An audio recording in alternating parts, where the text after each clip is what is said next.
What do you call it when corporations collude together to set prices to avoid having to compete against one another? The answer is you call it a cartel. You call it a trust. What do you call it when governments collude together to avoid having to compete against one another? The answer is you call it the G7. Colluding to avoid competition is exactly what the G7 finance ministers did on Saturday when they all agreed to back a new 15% global minimum tax rate on corporations, which corporations would have to pay regardless of where they are based. This agreement is being sold to the public as a way to prevent greedy corporations from seeking to relocate to countries with low tax rates, such as Ireland, whose 12.5% tax rate is attractive. It's pretty clear why the US would back such a plan. The Biden administration has made it clear its desire to increase the corporate tax rate from 21 to 28%.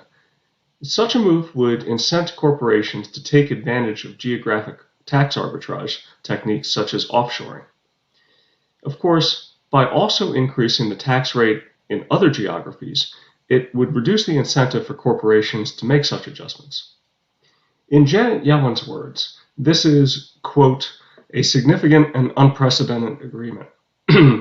She says the global minimum tax would end the race to the bottom in corporate taxation and ensure fairness for the middle class and working people in the US and around the world.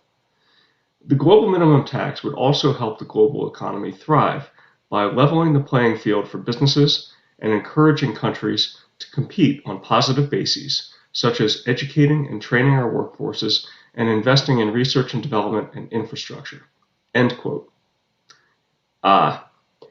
There's that fairness word again. Now, the G20 finance ministers are not set to meet until October in Italy. In the meantime, expect to see much activity over the next 3 to 4 months, including news stories to bolster public opinion that such a global tax regime is desirable and fair. We will also likely see some vilification of some countries who are unlikely to buy into such a deal, such as countries like China. I expect that public opinion will probably back such a global tax. After all, it's targeted against corporations and not people. At least that's the case for now. But what I have to wonder is how far this will eventually go. After all, this is like what happens when the camel gets its nose under the tent. Will the coordinated tax stop at 15%? Will such global taxing policy eventually be aimed at the individual income tax?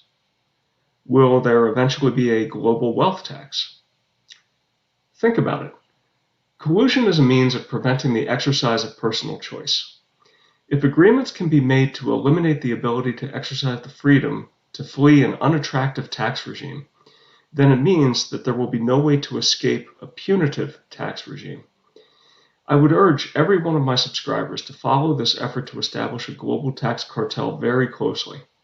I think it's one of the events that is most likely to eventually impact our personal freedoms going forward. Freedom. Get you some.